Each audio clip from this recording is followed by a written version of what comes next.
Argentina. Sacerdote de San Juan Cuyo, doctor en Teología en la Universidad Gregoriana y doctor en Filosofía por la Universidad Nacional de Cuyo, Mendoza. Máster en Bioética por el Policlínico Gemelli, miembro correspondiente de la Pontificia Academia para la Vida, con sede en Roma desde 2002. Director del Instituto de Bioética de la Universidad Católica de Cuyo, Argentina. Profesor titular de Bioética en la Facultad de Medicina de esa universidad. Autor de 8 libros de bioética y decenas de artículos en revistas internacionales. El doctor García nos va a hablar de los aspectos bioéticos de la teoría de género e identidad sexual. Gracias, Inés. Ahora sí.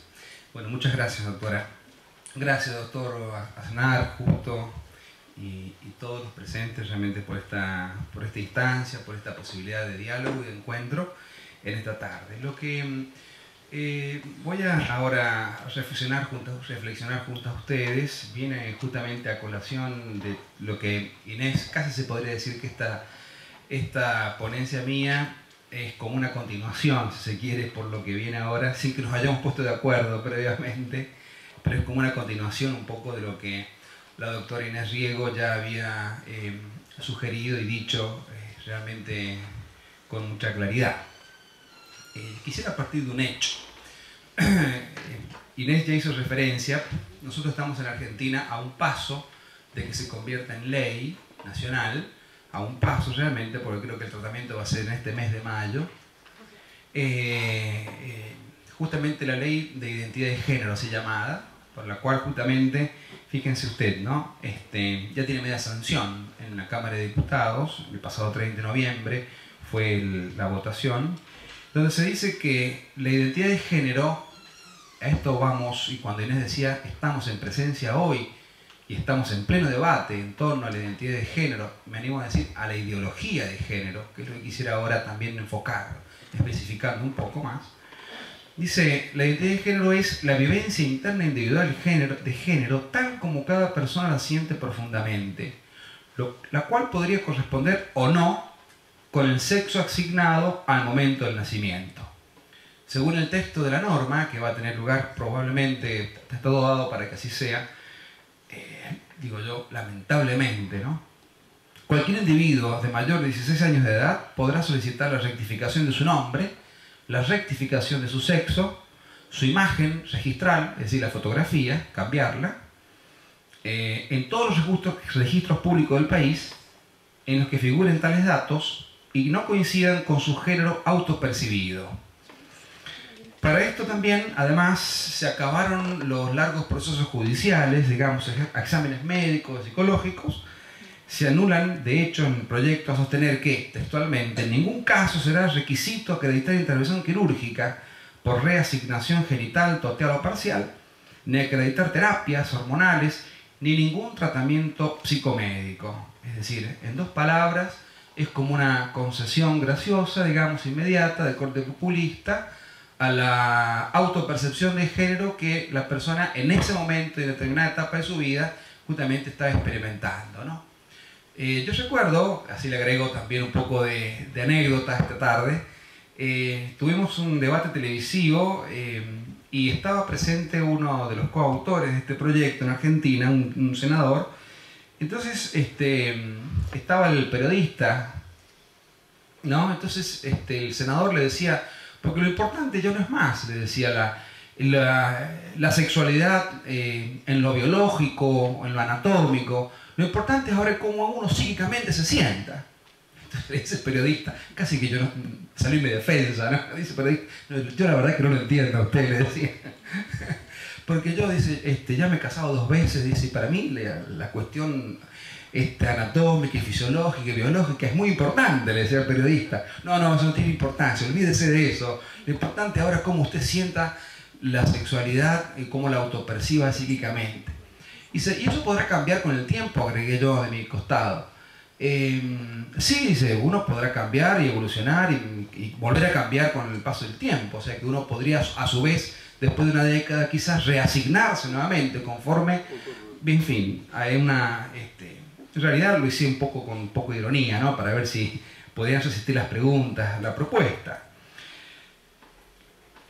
creo que es importante entonces que nosotros pensemos un poco en lo que ella decía también Inés, como que nos deja como gran inquietud, ¿no es cierto? Pensando lo específico de lo masculino y lo femenino, porque la realidad, que es el parámetro de todo y al fin y al cabo lo que nos tenemos que encontrar y medir siempre, nos da la cuenta de justamente que somos, pero articulados como varón y mujer, ¿no? Y en este varón y mujer, masculino y femenino, está justamente la gracia y el don de la complementariedad. Vocablo, sexo y género significan cosas diferentes y no siempre se usan en el mismo sentido. Para decir una breve historia, en los años 50 comenzó a usarse en el ámbito anglosajón para referirse a los dos sexos, el masculino y el femenino. En aquel entonces, en los 50, los términos gender o gender y sex se consideraban sinónimos, pero ya a partir de los 60 se empezó a utilizar en ámbitos psiquiátricos en relación a pacientes transexuales para explicar cómo algunas personas estaban supuestamente atrapadas en el cuerpo equivocado. Se distinguía así entre la dimensión biológica, el sexo, y la dimensión psíquica, el género del sujeto.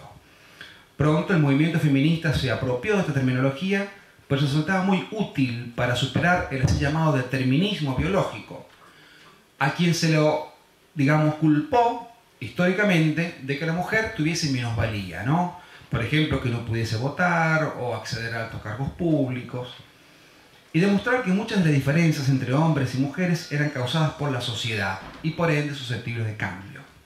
Desde entonces el término género se fue introduciendo gradualmente en todos los ámbitos y ha sido aceptado acríticamente.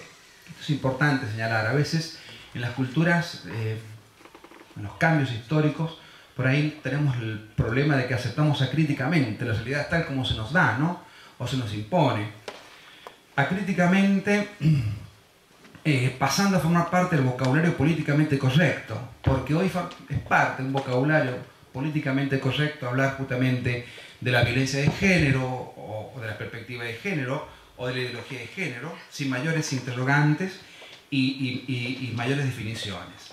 Es un término omnipresente en las agendas internacionales y es defendido por el movimiento feminista con la pretensión de favorecer a la mujer y de lograr políticas legislativas y sociales que permitan, por un lado, que es justo y bueno, superar injusticias históricas y las desigualdades jurídicas a las que ha estado sometida justamente la mujer en muchísimas etapas de las culturas, si no casi en todas.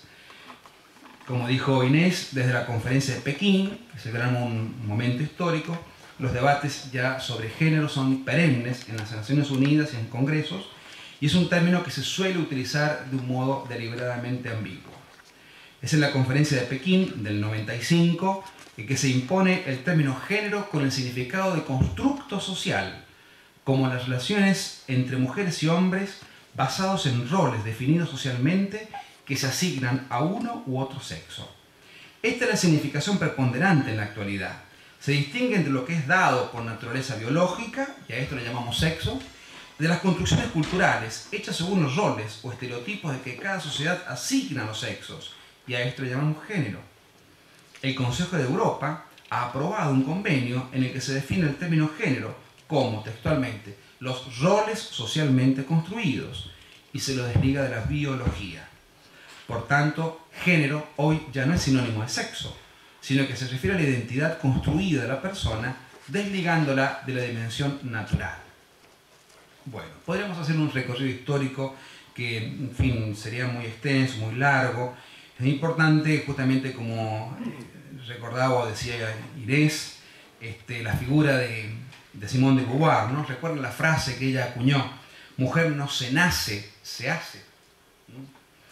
A partir de los años 60 se impuso también en el seno del feminismo una corriente aún más revolucionaria, claramente influida por el informe Kinsey, elaborado en los 40, por la revolución sexual de los 60 y por corrientes de pensamiento neomarxista.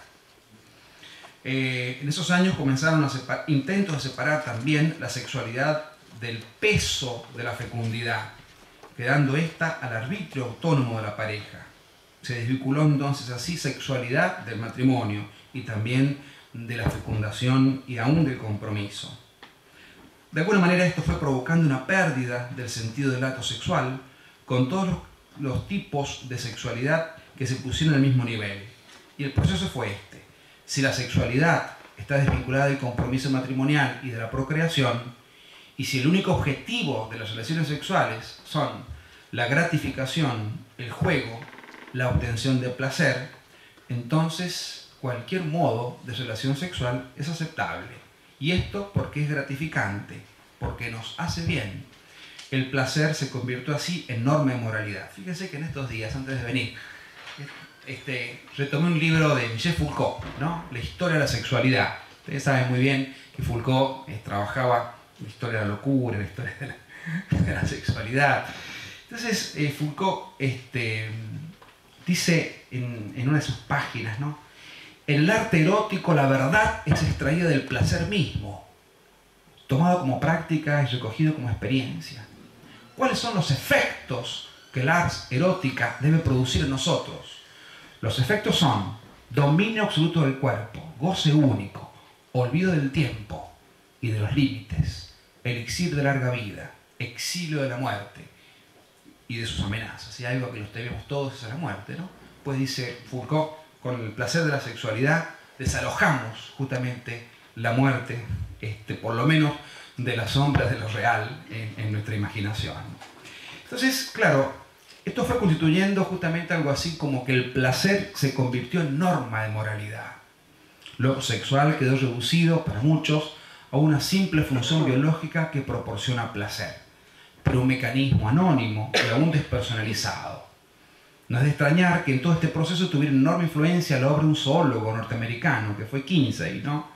Quien en el 48 y después publicó el tratado Sexual Behavior in the Human Male y después Female, ¿no?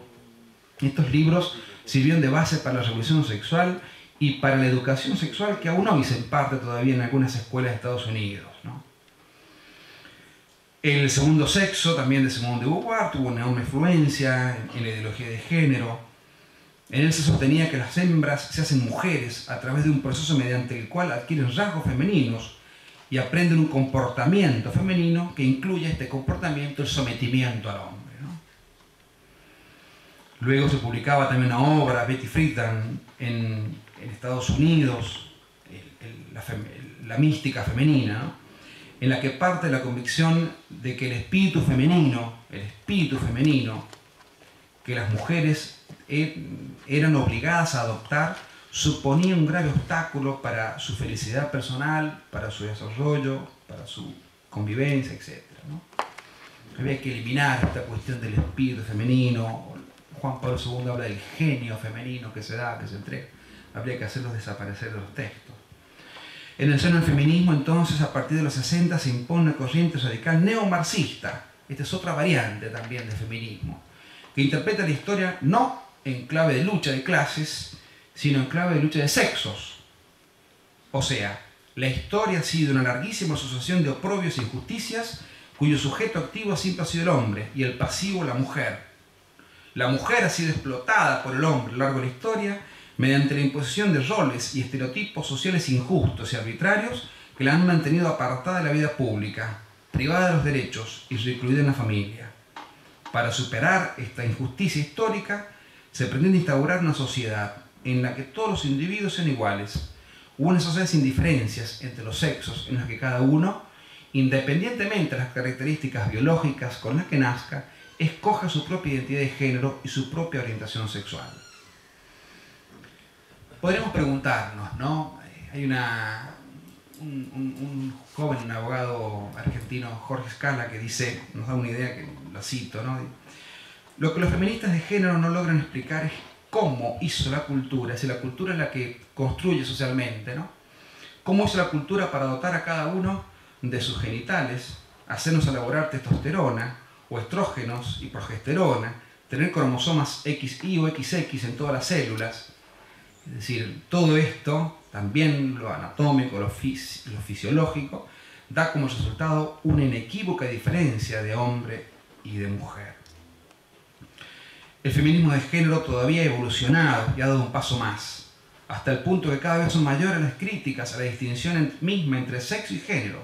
Por ejemplo, Judith Butler sostiene que la distinción entre sexo biológico y género construido es aún ininteligible, porque para ella ambos son construidos socialmente. Sexo y género es lo mismo, es decir, que el sexo es una construcción social y que el sexo es género. No niega que los cuerpos sexuados existen, porque sería negar la realidad, sino que sostiene que nuestra comprensión de su existencia está condicionada socialmente. Y nuestra manera de entender el género influye en cómo entendemos el sexo, de tal forma que la sexualidad no existe fuera de su significación social, y el sexo es socialmente construido tanto como el género. Para esto, Butler se vale del concepto de performatividad. El género no es una identidad estable de la cual se siguen los actos, sino que es instituido a través de una serie de repeticiones de actos habituales. O sea, el género no es algo que uno es, algo que uno hace.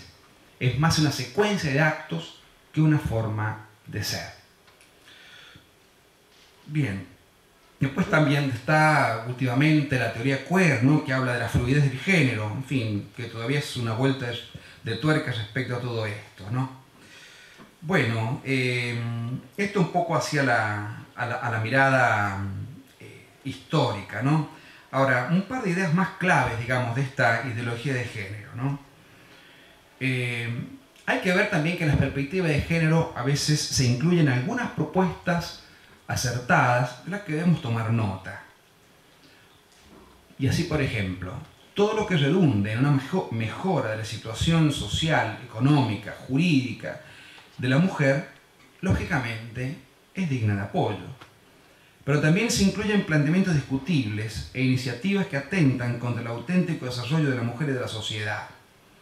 Parece necesario distinguir entonces entre una adecuada perspectiva de género, en la que muchas personas de buena fe confían para promocionar la igualdad jurídica entre hombre y mujer, y lo que podemos llamar ideología de género, que busca ya no solo la igualdad total, sino cancelar las diferencias y, por tanto, lograr la deconstrucción de la sociedad.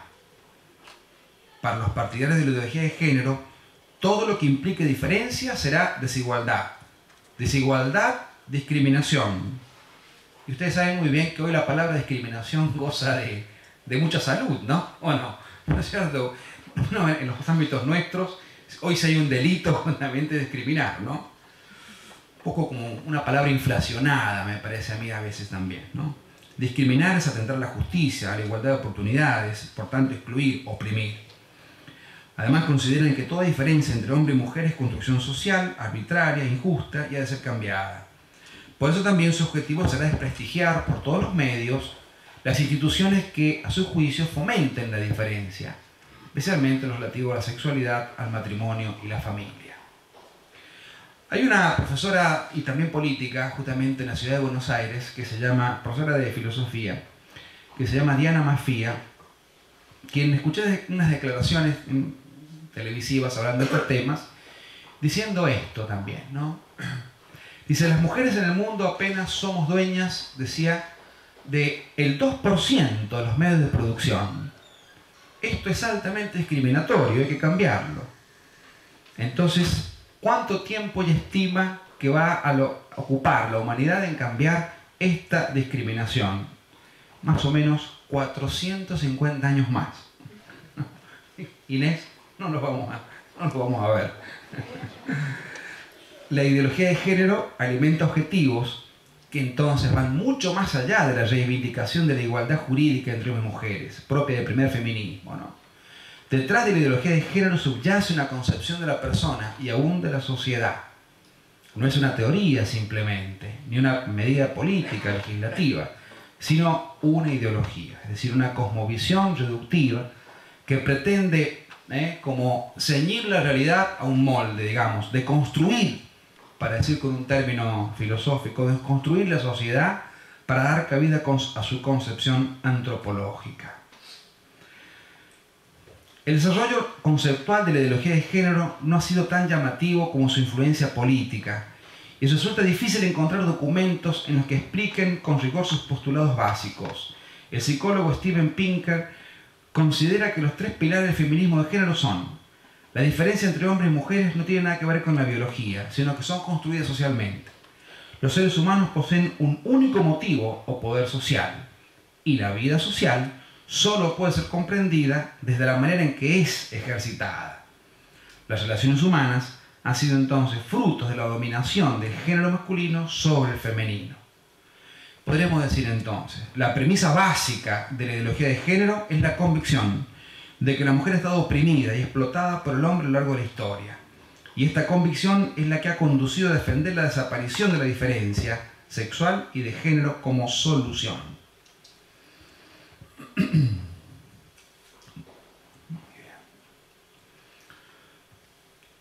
Podemos decir también que la ideología de género rechaza que existan diferencias naturales entre hombre y mujer y defiende la diversidad. Cada uno puede elegir su propia identidad, su orientación sexual, que es esta una realidad maleable. Todo es diverso y relativo. El hombre y la mujer se crean a sí mismos sin referencia a su naturaleza sexuada. De modo que no existen dos sexos, sino múltiples géneros y orientaciones sexuales. La humanidad, dicen, no está dividida en hombres y mujeres, sino en heterosexuales, homosexuales, lesbianas, bisexuales y transexuales. Para lograr esa sociedad igualitaria y sin distinción, hay que deconstruir la sociedad, principalmente el matrimonio y la familia, y aún aquellas instituciones en las que se vive la diferencia sexual de una manera clara y natural. De algún modo, una ala extrema, digamos, de esta ideología ha declarado la guerra intelectual a la maternidad. Una de las principales autoras en el desarrollo inicial del feminismo radical fue Shulamit Firestone, quien proponía una serie de cambios sociales necesarios para acabar con la sociedad patriarcal, entre los que se incluía la abolición de la familia nuclear, como dice en este texto, ¿no? Dice así: al igual que para asegurar la eliminación de las clases sociales se requiere la rebelión del proletariado, para eliminar las clases de sexo se requiere la rebelión de las mujeres y el control de la reproducción. No solo la restitución del control completo de su propio cuerpo a las mujeres, sino también su control de la fertilidad y de las instituciones sociales de educación de los niños. Y así como la meta final de la revolución socialista no era solo la eliminación de los privilegios de clase, sino la eliminación de las clases en sí mismas, así la meta de la revolución femenina tiene que ser, a diferencia de lo que perseguía el primer feminismo, no solo la eliminación de los privilegios masculinos, sino la eliminación de la diferencia sexual en sí misma, ¿no? Bueno, para ir concluyendo, terminando... todavía falta un poco más, así que Inés me da permiso para cansarlos un poco. Hay un dato real, ¿no? Con el cual tenemos también que hacer justicia. La verdad es que la mujer ha vivido prácticamente siempre, en casi todas las culturas y civilizaciones, sometida al hombre y en una posición política, social y jurídica inferior. Pero hoy, muchos logros en torno a la igualdad de oportunidades ya se ha podido acceder, y conviene también superar el victimismo, ¿no? Que es como la piedra angular sobre la que las feministas de género construyen su ideología, porque esto produce rencor y agresividad. Además, sería un error interpretar épocas pasadas con las categorías de la época actual. Por ejemplo, hoy en la actualidad, en muchas sociedades de Occidente, la maternidad no es tenida en mucha estima, y el papel de madre y esposa que la mujer ha desempeñado a lo largo de la historia se la considera casi carente de interés. Pero lo cierto es que la mujer ha ejercido un papel importante en todos los tiempos, aunque casi siempre de manera oculta y silenciosa en el ámbito de su hogar.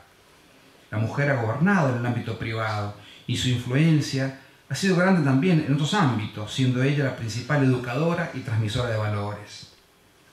En realidad, como decíamos al principio, el verdadero problema que plantea la ideología de género es antropológico. Afecta a la propia concepción de la persona. Su obsesión por negar la diferencia provoca una crisis terrible de identidad. Hay que recuperar la conciencia de que hombres y mujeres somos iguales en dignidad, ¿no? Pero somos diferentes, absolutamente iguales en dignidad, pero diferentes y enriquecidos por nuestra condición masculina o femenina. Y el criterio que debe regir nuestras relaciones, pues, es el de la complementariedad. Somos prearticulados como varón y mujer. Desde una antropología unitaria, no se pueden aceptar los postulados de la ideología de género, El ser humano es cuerpo y alma sustancialmente unidos, y en la corporeidad se encuentra ineludiblemente la sexualidad. Luego el ser humano es impensable fuera de su condición sexuada. No podemos pensarnos ni imaginarnos fuera de esa gozosa condición.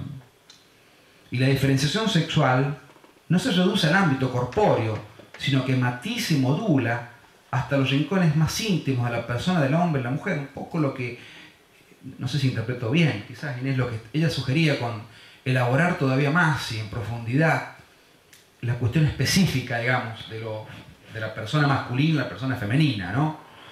Es una característica primaria que acompaña a la persona durante su existencia y que trasciende lo biológico y cualquier determinismo instintivo afectando el núcleo mismo de la persona. Por eso decimos que una persona en realidad no es que tiene un sexo masculino o femenino, sino que es hombre o mujer. Es un modo de ser y también de relacionarse y presentarse en el mundo y ante el mundo. La concordancia entre el sexo biológico y el mundo psíquico y afectivo de la persona es una tarea con la que se enfrenta forzosamente todo ser humano. Desde la infancia, cada uno ha ido confrontándose y descubriendo su propio cuerpo que le viene dado y debe ir desarrollando su identidad psíquica en acuerdo a esa identidad sexual. Cada persona tiene como tarea reconocerse a sí misma y desarrollar sentimientos y tendencias afectivas congruentes con su propia biología y con la identidad psíquica y afectiva acorde con la identidad sexual. Lo que nadie puede hacer de manera inocua es negar su propia configuración natural, pues la autonegación de la propia naturaleza no conduce a la felicidad. Es imposible liberarse de uno mismo, porque esto sería autodestrucción.